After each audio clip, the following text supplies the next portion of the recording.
শুভ দুপুর বন্ধুরা। যেটা আমি প্রস্তুতি নিয়েছিলাম বানানোর সেটা এখন বানাতে চলেছি।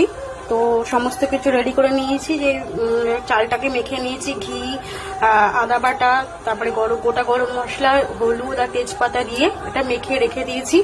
তো এখন আমি কড়াইতে দেব ঘি। তোমরা দেখতে থাকো, সাথে থেকো। কড়াইতে ঘি দিলাম। ঘিটা মেল্ট হয়ে গেলে তো কাজুটা ভেজে নেব।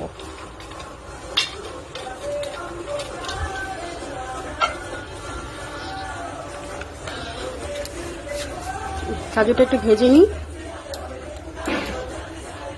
গোটা গরম মশলা দিয়ে দিয়েছি, তারপরে তেজপাতাটা দেব। তেজপাতাটা দিয়ে এবার চালগুলো ঢেলে দেবো। তো ধরতে রানি দেখা।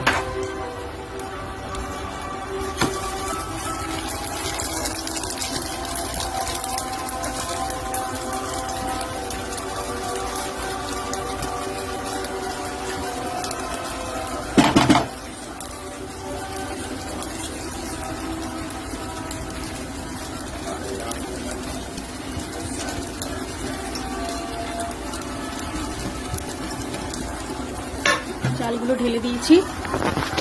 এবার আমি এটাকে একটু ভালো করে ভেজে নেব, নাড়িয়ে চাড়িয়ে ভেজে নেব।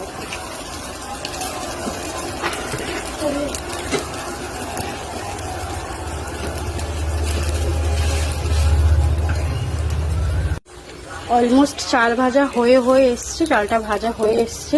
তো এখন আমি জলটা দিয়ে দেবো। মানে 4 কাপ চালে 5 কাপ জল ফুটন্ত করে নিয়েছি জলটা। সেই জলটা এখানে ঢেলে দেবো। ঢেলে দিয়ে 15-20 মিনিটের মতন চাপা দিয়ে চালটা হতে দেবো। তো জলটা আমি দিয়ে দিচ্ছি। জানি না ফার্স্ট টাইম করছে হবে কিনা, আমি বুঝতে পারছি না। যাই হোক, জলটা দিয়ে দিলাম।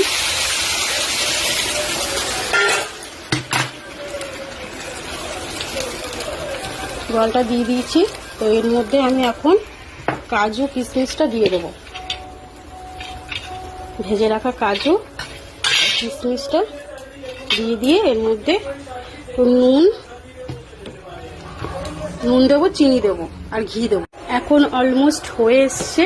এখন আমি স্বাদ মতো মিষ্টি দিয়ে দেবো আর ঘি দিয়ে দেবো, তারপরে নামিয়ে দেবো। নমস্কার। আমার ভিডিও যদি আপনাদের ভালো লেগে থাকে তো প্লিজ লাইক, কমেন্ট, শেয়ার করে দিন আর ফলো বা সাবস্ক্রাইব করে দিবেন। ঠিক আছে?